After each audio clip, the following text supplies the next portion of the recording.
All right, let's go ahead and do this. Game's over. It finished about 5 minutes ago. Huskies lose 34 to 23.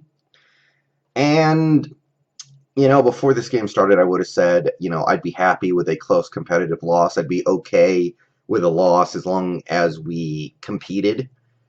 But I'm not happy about the way things went down out there tonight. And it comes down to one word: turnovers. This feels like a game we really let get away, a game that we had a chance to win, a game that we could have really put a stamp on the season with, and instead it ends up being, in my opinion, one that got away.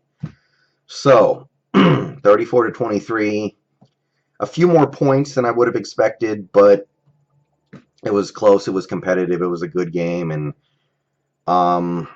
the only thing I can really say about this team is the turnovers. Because everything else went pretty well for us in terms of our players.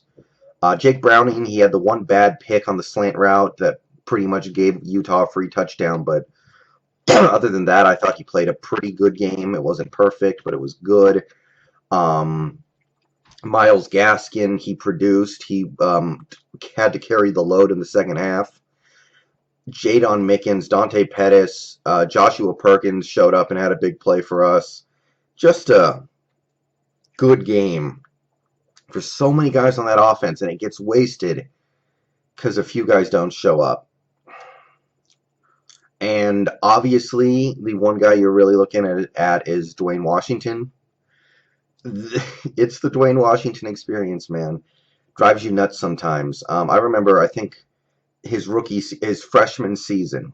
He might have been a sophomore, but it was the first season that he played very much.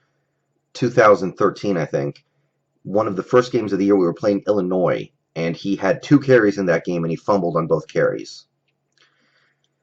And then, sometimes that season he came out and played so good, and I was like, man, this guy is going to be so good for us. It's the Dwayne Washington experience, man.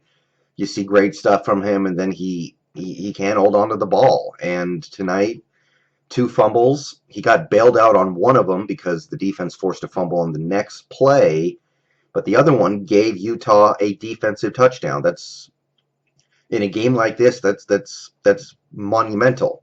I know Utah won by 11 points, but it was very close at the end of that fourth quarter, and Utah had 2 late scores to salt it away. But yeah, every turnover counts. Dwayne Washington with the 2 fumbles, Jake Browning with the bad pick that pretty much gave Utah a free touchdown. I know it's not counted as a turnover, but the fumble by Durkee on the punt where it was a perfect snap and he just dropped it, that's obviously, it's actually worse than a turnover because you lose so much yardage doing it and you're giving the ball to the other team anyway. So yeah, just a sloppy game by the offense, but it was productive, and it's frustrating to see your team move the ball up and down the field like that and it's not getting results on the board. So yeah, that's really the offense. Those are my complaints about this offense. We move the ball, we just turn the ball over too much. And because of that, you can't really say anything bad about the defense. Utah, they scored 34 points in this game. 24 of those points came off of drives where Utah started the ball on our side of the field because of a turnover. I mean, one of those touchdowns was straight up a defensive score, but the others, they get the ball at the 30, they got the ball at the 8, they got the ball at like the 30 again, I think, near the end of the game.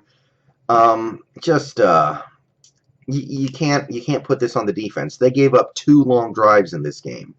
They gave up the touchdown in the fourth quarter, which was frustrating, but I think they did wear down a little bit as the game went on. And then they gave up the field goal drive in, I think, the second quarter. So yeah, not much bad you can say about this defense. They lose Buda Baker early in the game. Doesn't faze them. They play great football for most of the game, despite that big loss. Yeah, I thought the defense manned up. They played great. I thought the secondary did their job. I mean, Tyler Wilson, he didn't.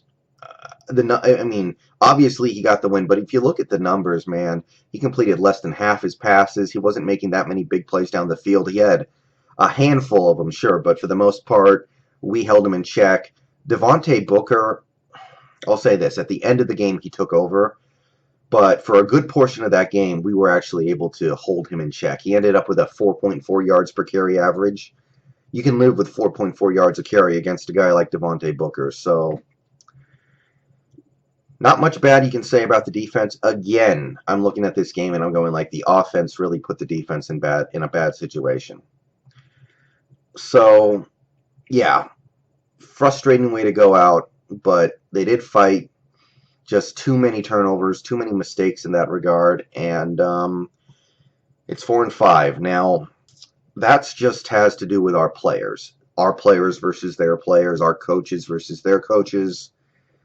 That's what happened in this game. We lost the game because we turned the ball over too many times, and that's something we need to work on going forward. But there's other stuff going on in the game as well, and I usually don't get into stuff like this too much, but this is for you, Pac-12 officials. You guys fucking suck. You guys are the biggest joke in college football, and tonight showed why. Now, when I think Pac-12 refs, there are two games that really come to mind, and I'm not going to say this one was as bad as those two. The first one is, of course, Oklahoma versus Oregon. That was 07, I think. That was the game where, they gave the ball to Oregon on the onside kick for no reason at all, and they ignored a bunch of penalties down the stretch. And then the second game I remember was, I think it was like 4 years ago. I think it might have been Colorado versus Oregon State or Colorado versus Arizona State or something. I think it was Colorado was trying to snap the ball to spike it with a couple seconds left because they wanted to square up to kick a game-winning field goal. It was at the end of the fourth quarter. They were down by 1 point, and they were in field goal range. And the referee stood on the ball for no reason, didn't let Colorado snap it until time had run out. He just stood on the ball for like 10 seconds. I mean, I remember watching that play live, and it really did kind of feel like somebody had a lot of money riding on that game or something. And, the referees don't explain themselves. They don't talk about it later. They just do it, and then they get off the field. Those are the two quintessential Pac-12 ref games for me. Tonight was pretty bad. I'm not going to say it was as bad as those two.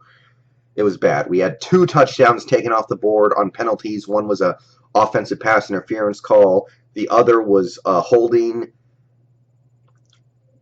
I'm not going to say they were terrible calls, but they were both ticky-tack calls. Could have gone either way. I'm not even going to bitch about that too much, but right after the holding call took the touchdown off the board, they ignore a pass interference on the Utah defender on Browning trying to throw the ball down the field. Prevented us from maybe salvaging that drive. So you're going to call the ticky-tack holding, but not the obvious pass interference. That pissed me off. And then on our drive midway through the fourth quarter, Perkins catches a beautiful ball down the seam. Phantom offensive pass interference. Phantom. Total biggest bunch of crap I've seen in my life. Completely kills the drive, and we punt, and we don't get the ball back until Utah has put up 7, and they're up 8, and we're pretty much in panic mode. So yeah, that's for you. You guys fucking suck. You guys are the biggest joke. There's a reason why Pac-12 refs starts trending on Twitter practically every Saturday night, and that's why. And I'll say it, in a game this close, in a game this competitive, in a game that was a 24-23 game at one point in the fourth quarter, those calls could have made all the difference. I'm not saying all of them were bad. I'm not saying all of them are unacceptable, but for us to get hosed like that over and over and over again, it's just pure incompetency, and that's why you end up as a trending topic on Twitter every Saturday. So that's my bitch session.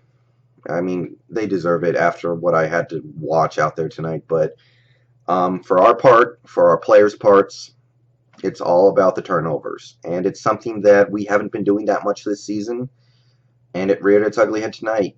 But it's okay. We got a couple games coming up against not juggernaut-like opponents. We've got, games Arizona State and Oregon State, I think, both winnable games on the road. You go in, you win those games. You set up for the Apple Cup. That's a successful season to me if you can get a couple wins over the next few games. But tonight, I'm frustrated, but I haven't really lost faith in the team as far as they are better than I expected they would be. And I guess that's all you can hope for right now. Just it's just a little frustrating to drop a game like this. But I'm going to go finish up the basketball games tonight. I'm going to go check out maybe the end of the Alabama LSU game if that's still going. But there you go. See you guys later.